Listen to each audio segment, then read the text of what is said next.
الحمد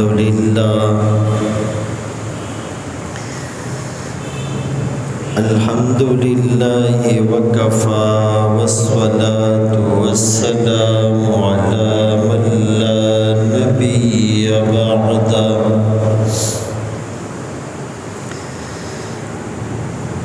أما بعد فأعوذ بالله من الشيطان الرجيم بسم الله الرحمن الرحيم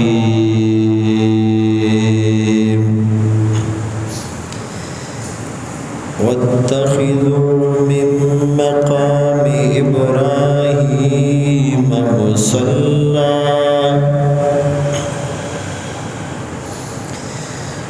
وقال النبي صلى الله عليه وسلم لو كان بعدي نبي لكان عمر وقال في مقام آخر إني لأنظر إلى شياطين الإنس والجن قد فروا من عمر صدق الله مولانا العظيم وصدق رسوله النبي الأمي الهاشمي المدني الكريم ونحن على ذلك لمن الشاهدين والشاكرين والحمد لله رب العالمين.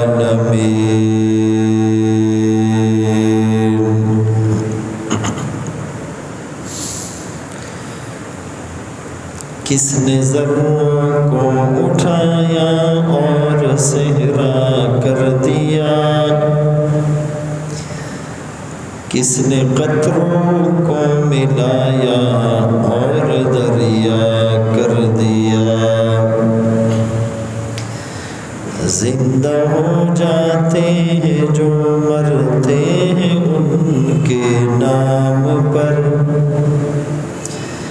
اللہ اللہ موت کو کس نے مسیحا کر دیا،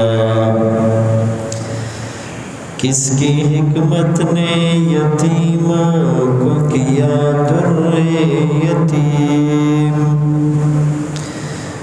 اور غلاموں کو زمانے بھر کا مولا کر دیا، خود نہ تھے جو راہ پر اوروں کے ہادی بن گئے، کیا نظر تھی جس نے مردوں کو مسیحا کر دیا۔ واجب الاحترام عزیزان گرامی، چونکہ یکم محرم الحرام کو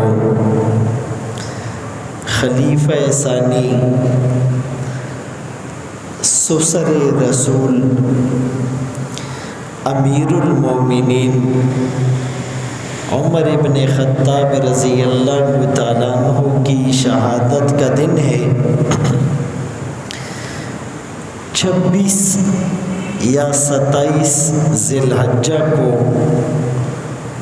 مدینہ منورہ میں مسجد نبوی میں محراب میں مصلی رسول پر فجر کی نماز کی امامت کراتے ہوئے، تلاوت کرتے ہوئے ان پر حملہ کیا گیا تھا۔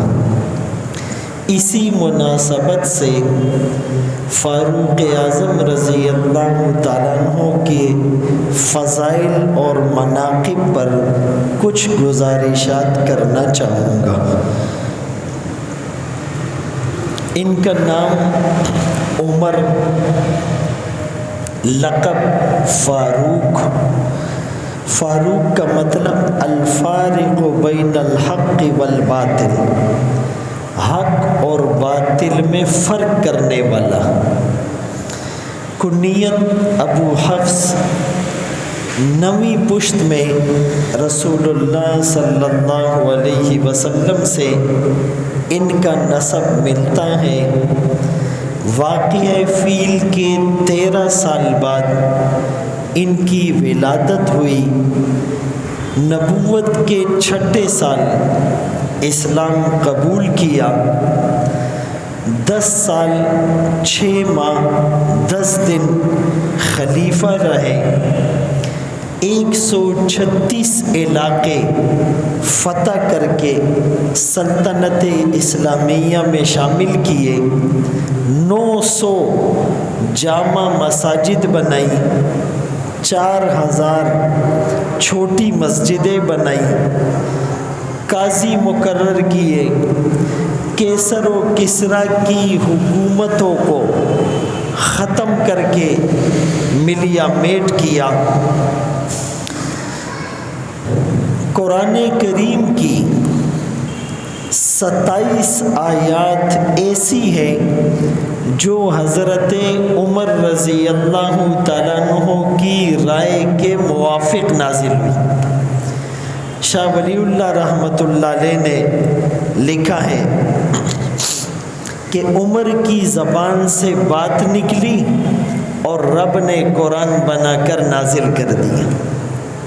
حدیث پاک میں آتا ہے ان اللہ جعل الحق علی لسان عمر وقلبی، اللہ نے عمر کی زبان اور دل پر حق کو جاری کر دیا۔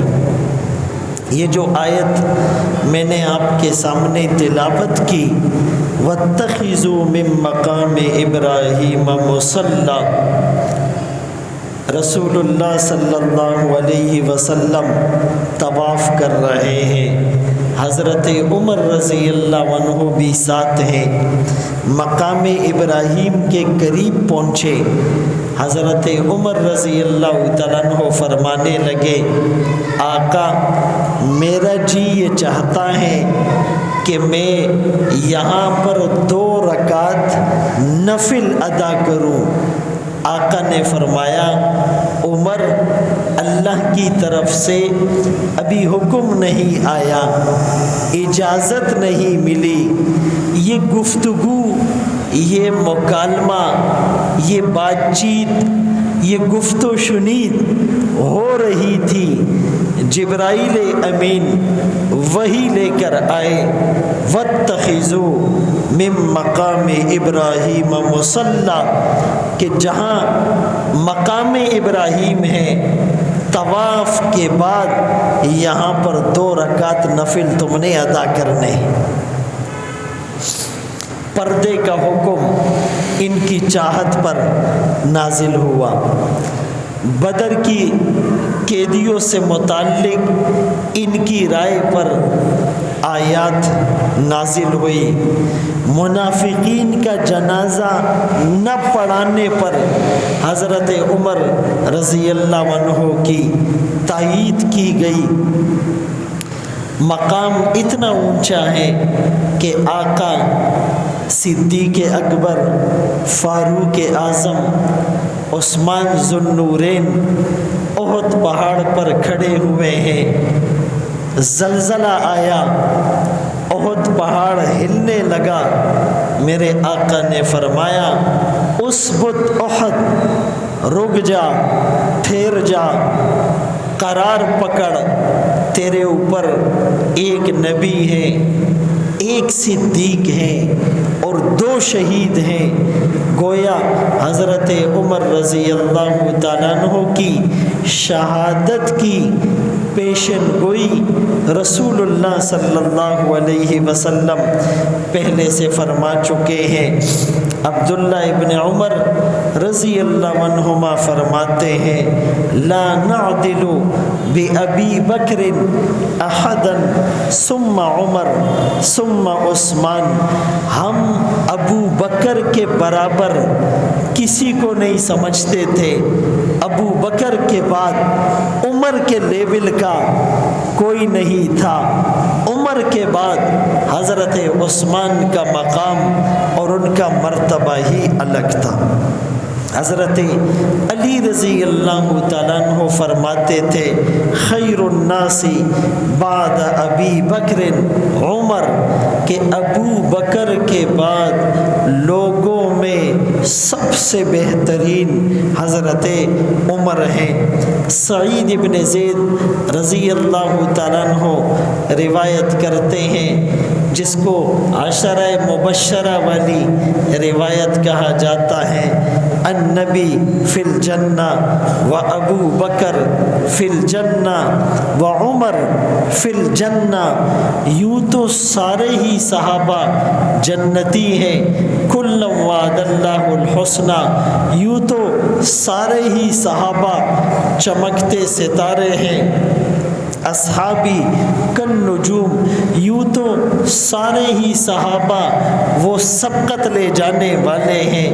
والسابقون الاولون من المہاجرین والانصار، یوں تو سارے ہی صحابہ سے اپنی رضامندی کا اللہ نے اعلان کیا، رضی اللہ عنہم ورضوا عنہ، یوں تو سارے ہی صحابہ صادقون تھے، اولئک ہم الصادقون، یوں تو سارے ہی صحابہ فوز و فلاح کے حامل تھے، اولئک ہم الفائزون، یوں تو سارے ہی صحابہ کامیاب ہوئے، اولئک ہم المفلحون، یوں تو سارے ہی صحابہ پکے مومن تھے، اولئک ہم المؤمنون حقا۔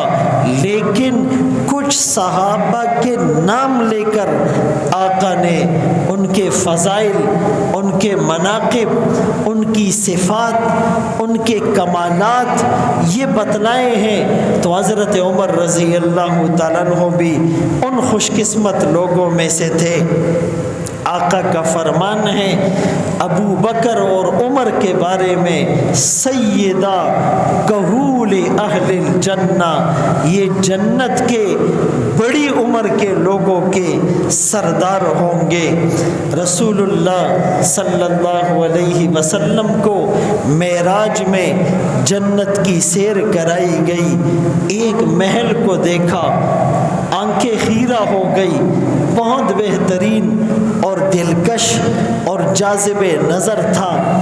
آپ نے پوچھا لمن ھذا القصر، یہ محل کس کا ہے؟ فرشتے کہنے لگے حضرت عمر کا ہے۔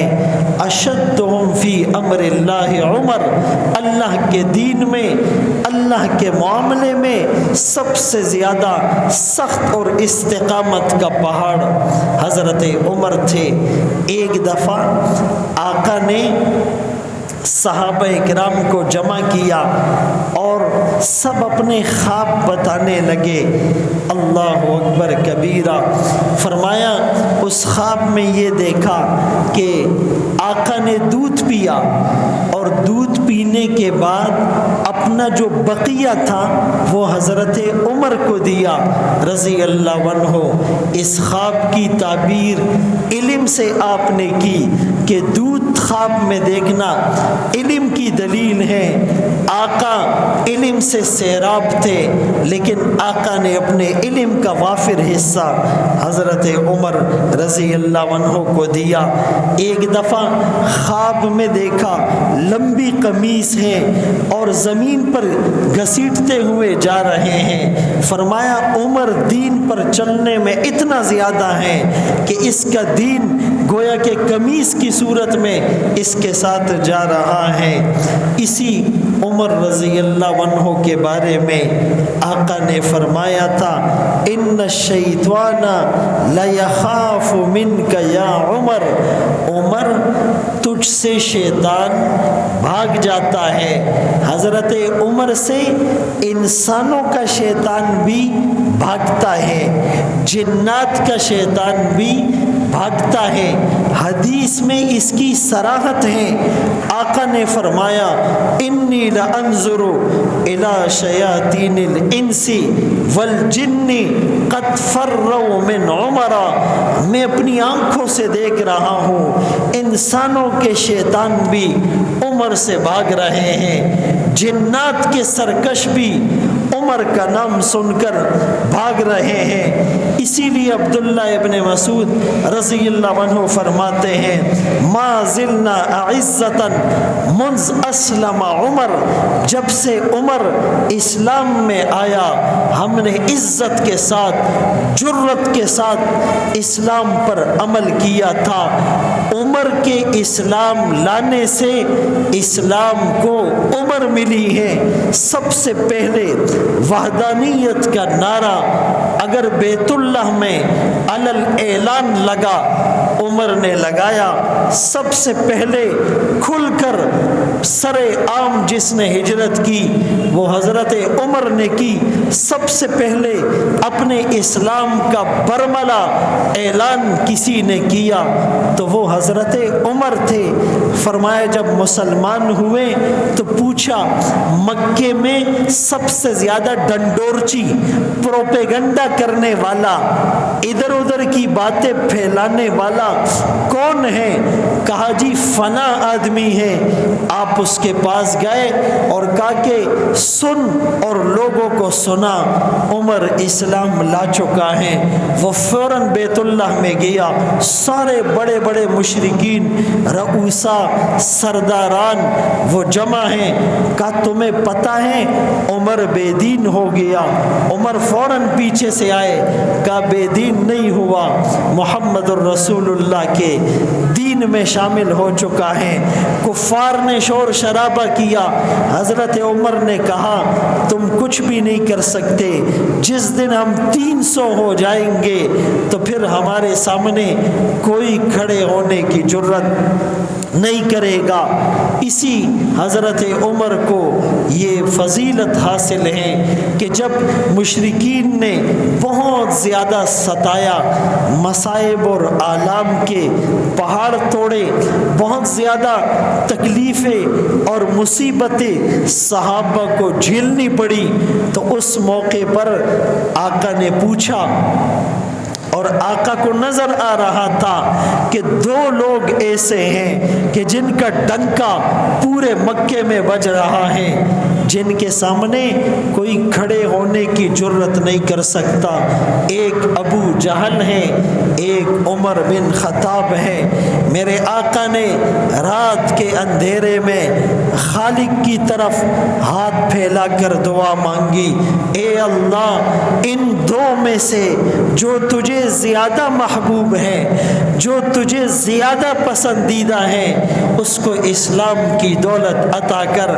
اگلے دن قرہ فال جس کے نام پہ نکلا، مقدر کا ستارہ جس کا چمکا، نصیب جس کا بام عروج سے جا ٹکرایا، جنت میں جس کے چرچے ہونے لگے، کفر کے ایوانوں میں جس کے نام سے لرزہ طاری ہونے لگا، وہ حضرت عمر تھے۔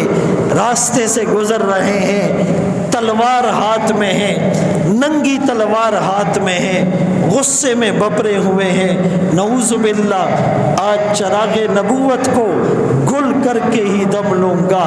کسی نے کہا اپنی بہن کی بہنوئی کی خبر لے، وہ کلمہ پڑھ کر مسلمان ہو چکے ہیں۔ رخ تبدیل کیا، بہن کے گھر گئے، دروازہ نوک کیا، اندر سے قرآن کی آواز سنی، دروازہ کھولنے پر بہن بہنوئی کو مارنا شروع کیا۔ عمر مارتا رہا، بہن مار کھاتی رہی۔ آخر میں بہن نے جوش میں آ کر کہا اگر تو خطاب کا بیٹا ہے، میں بھی خطاب کی بیٹی ہوں، میری رگوں میں بھی وہی خون دوڑ رہا ہے، ٹکڑے ٹکڑے کر دے، دامن مصطفیٰ چھوٹ نہیں سکتا۔ عمر حیران ہو کر، پریشان ہو کر، ششدر ہو کر، ورطہ حیرت میں ڈوب کر، حیرت و استعجاب کے سمندر میں مبتلا ہو کر، سم بکم عمی کی تصویر بن کر، کنفیوزڈ ہو کر یہ سوچنے پر مجبور ہو گیا، جس عمر کے سامنے کوئی پہلواں ٹک نہیں سکتا۔ ایک عورت کھڑی ہو گئی، بات کیا ہے؟ کہ لا تو صحیح، بتلا تو صحیح، دکھلا تو صحیح، سنوا تو صحیح، وہ کون سی کتاب ہے جس نے تیری کایا کو پلٹ کر رکھ دیا؟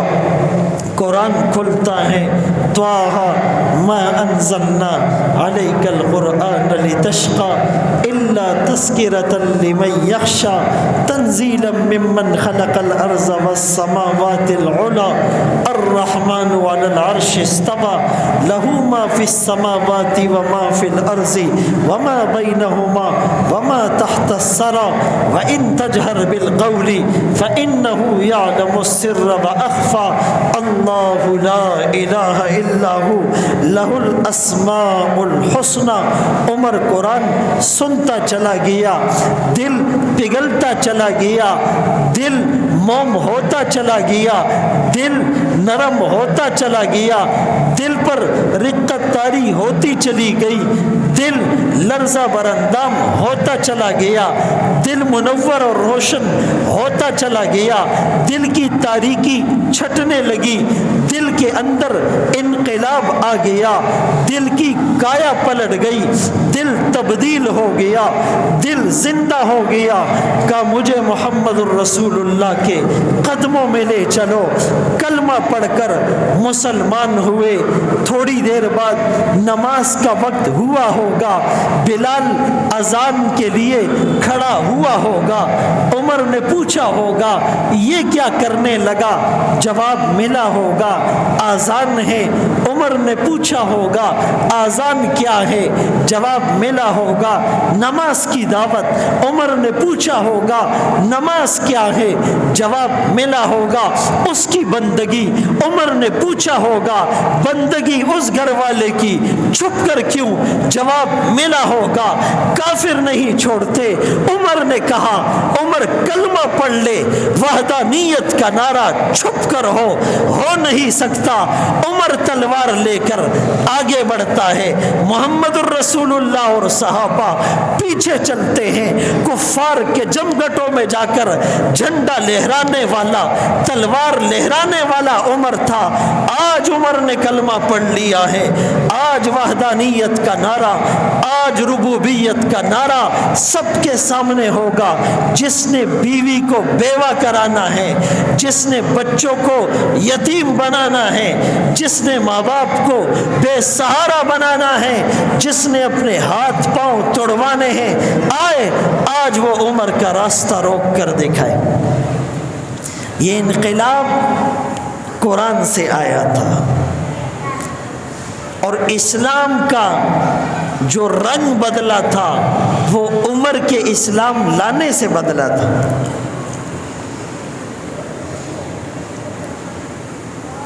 اسی لیے تو برنارڈ شاہ ایک ہسٹورین ہے، غیر مسلم ہے، اس نے ریسرچ کی، اس نے اسٹڈی کی، اس نے اسلامی تاریخ کا مطالعہ کیا، اور آخر میں یہ کہا کہ اگر اسلامی تاریخ میں ایک عمر اور آ جاتا، یا کہا اگر عمر کچھ سال اور زندہ رہتا، دنیا میں اسلام ہی اسلام ہوتا، کوئی دین نہ ہوتا۔ اسی لیے حضرت عمر رضی اللہ عنہ کے بارے میں میرے آقا کا فرمان تھا، لو کان بعدی نبی لکان عمر، میرے بعد نبی ہوتا عمر ہوتا، عمر ہوتا۔ آقا نے اشارہ کیا میرے بعد ان دونوں کی اقتدا کرنا۔ وہ ابو بکر و عمر تھے۔ آقا ایک دفعہ مسجد نبوی سے نکلے، دائیں ہاتھ صدیق کا اور بائیں ہاتھ فاروق کے حصے میں آیا۔ آپ نے فرمایا ہاکذا نبعث یوم القیامہ، قیامت کے دن بھی ہمیں یوں اٹھایا جائے گا، دایاں ہاتھ ابو بکر کے ہاتھ میں ہوگا، بایاں ہاتھ عمر کے ہاتھ میں ہوگا۔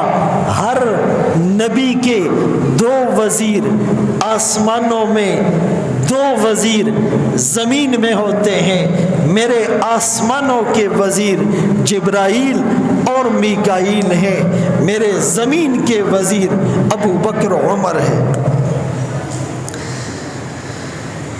اللہ اکبر کبیرہ۔ حضرت عمر رضی اللہ تعالیٰ عنہ کو اللہ نے اتنے فضائل اور مناقب اور کمالات اور صفات سے نوازا تھا۔ دوسرے نمبر پر خلیفہ رہے، 10 سال 6 ماہ، تقریباً 10 دن مدت خلافت رہی۔ 22 لاکھ مربع میل پر اسلام کا پرچم لہرایا، 136 علاقے فتح کیے، کوفہ، بصرہ، جزیہ، شام، حمص، موصل، دمشق، بالابکہ، ایلا، اردن، ایران، شام، روم، ترکستان، ڈاک کا نظام بنایا، فوج کی چھٹی کا نظام بنایا، معذوروں کے لیے وظیفہ مقرر کیا، بیواؤں کی کفالت کا اہتمام کیا، اور بچہ پیدا ہونے کے ساتھ ہی اس کا وظیفہ مقرر کیا۔ 900 بڑی مسجدیں بنائی، 4000 چھوٹی مسجدیں بنائی، قاضی کا تقرر کیا۔ یہی تو وجہ تھی کہ حضرت ابو بکر رضی اللہ عنہ نے دنیا سے جاتے وقت کہا تھا میں اس کو خلیفہ بنا کر جا رہا ہوں جو تم میں سب سے بہتر ہے۔ اسی لیے حضرت علی رضی اللہ عنہ نے کہا تھا کہ جب نیک لوگوں کا تذکرہ کرو تو عمر کو نہیں بھولنا، اس لیے کہ گویا عمر کی زبان سے فرشتہ بول رہا ہے۔ امام جعفر صادق رحمۃ اللہ علیہ نے کہا جو ابو بکر و عمر کا تذکرہ خیر نہ کرے میرے ساتھ کوئی تعلق نہیں ہے۔ عزیزان گرامی، اتنی بڑی فضیلتوں کا حامل، لیکن اللہ کا خوف کتنا ہے کہ رو رہا ہے۔ اگر دریائے فرات کے کنارے بکری کا بچہ پیاسا مر گیا، عمر تجھ سے پوچھ ہوگی۔ اپنے جوڑے پر سرخ چمڑے کے 12 پیوند لگے ہوئے ہیں۔ جب بیت المقدس کی طرف روانہ ہوئے، انہوں نے کہا آپ کا امیر المومنین آ جائے، ہم اس سے مذاکرات کریں گے۔ حضرت عمر قریب پہنچنے لگے، سب استقبال کے لیے شہر سے باہر آ گئے، بڑے بڑے پادری اور ان کے جرنیل اور عوام بھی تھی۔ حضرت عمر ایک غلام کے ساتھ آ رہے ہیں، غلام کو کہتے آدھے راستے میں تم سوار ہونا، میں پیدل چلوں گا، پھر بقیہ آدھے راستے میں سوار ہو کر تم پیدل چلو گے۔ جب بیت المقدس قریب آیا، سوار ہونے کا نمبر غلام کا ہے، 7 پیدل چلنے کی باری حضرت عمر کی ہے۔ آج ہمارے حکمران ریاست مدینہ کی بات کرتے ہیں تو کھول کر دیکھو ریاست مدینہ کہ ایک ہسٹورین غیر مسلم لکھتا ہے کہ قلم ہمارے ہاتھ سے چھوٹ جاتا ہے جب ہم ریاست مدینہ کی بات کرتے ہیں۔ تو حضرت عمر پیدل آ رہے ہیں، انہوں نے دیکھا 12 پیوند لگے ہوئے ہیں اور آنکھوں میں چمک ہے، فراست ایمانی ہے، ایمان کا نور ہے اور چہرے پر روب طاری ہے۔ انہوں نے اپنے ہاتھوں سے بیت المقدس کی چابیاں ان کے حوالے کر دی، کہا ہم ان سے لڑ نہیں سکتے، جو صفات ہم نے تورات اور انجیل میں پڑھی وہ ساری صفات ان میں نظر آ رہی۔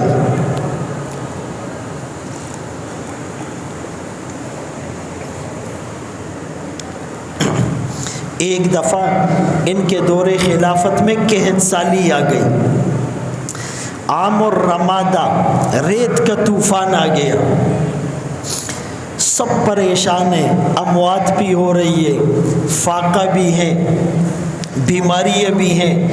حضرت عمر رضی اللہ تعالیٰ عنہ اس ریت کے طوفان میں گشت کر رہے ہیں، خبرگیری عوام کی کر رہے ہیں، اور فرمایا جب تک یہ قحط سالی ختم نہیں ہوتی میں پنیر اور گوشت نہیں کھاؤں گا، میری رعایا بھوکی رہے اور عمر کے دسترخوان پر 2 قسم کے کھانے ہوں، ایسا نہیں ہو سکتا۔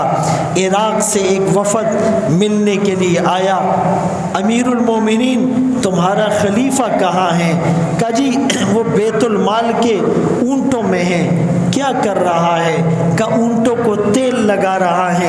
کسی نے کہا غلام سے کہہ دیتے، غلام بیت المال کے سرکاری اونٹوں کو تیل لگا دیتا، آپ خود لگا رہے ہیں۔ فرمایا عمر سے بڑا غلام کون ہوگا؟ جب وہ مدینے کے باہر خیمے میں اس عورت کے اس کے بچوں کے لیے گندم اور اناج کی بوری کمر پر لاد کر لے جانے لگے، غلام نے کہا یہ میں اٹھا لوں گا۔ آپ نے کہا قیامت کے دن بھی عمر کا بوجھ تو اٹھائے گا، لا تزر وازرۃ وزر اخری۔ چند اونٹوں کو دیکھا، فربہ ہے اور سرکاری چراگاہ میں چر رہے ہیں۔ کہا یہ اونٹ کس کے ہیں؟ کہا آپ کے بیٹے عبداللہ ابن عمر کے۔ فرمایا اچھا امیر المومنین کے بیٹے کے اونٹ سرکاری چراگاہ میں چرنے لگے اور فربہ ہونے لگے۔ فرمایا ان اونٹوں کو بیچ کر اصل قیمت تم لینا، جو منافع ہے وہ بیت المال میں جمع کرنا۔ کبھی مشکیزے میں پانی بھر کر خدمت کر رہے ہیں، کبھی بیت المال کے اونٹوں کو تلاش کرنے کے لیے تپتی دھوپ صحرا اور ریگستانوں میں پسینے سے شرابور ادھر ادھر پھر رہے ہیں، کبھی مسجد نبوی میں جھاڑو مار رہے ہیں، کبھی کیکر کے درخت کے نیچے پتھر کو یا ہاتھ کو تکیہ بنا کر لیٹے ہوئے ہیں، لیکن ساری رات گشت کرتے ہیں اللہ کے سامنے رونے والے۔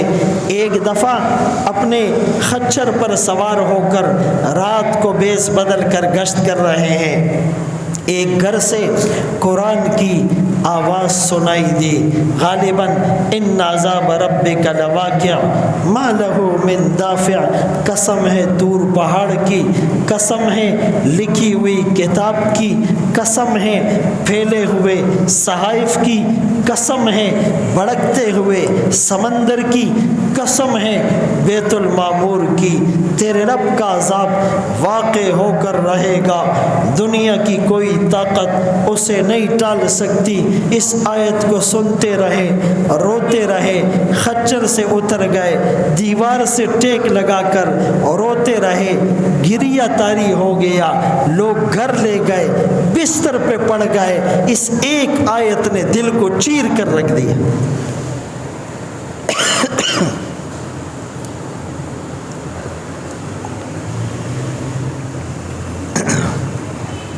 تو کہنے کا مقصد یہ ہے کہ آج حضرت عمر رضی اللہ تعالیٰ عنہ کی یہ صفات، یہ کارنامے، یہ عبادت اور تواضع، یہ بہادری، یہ اپنی رعایا کی خبرگیری اور خدمت ہمارے سامنے ہو۔ 23 ہجری میں 26 ذی الحج کو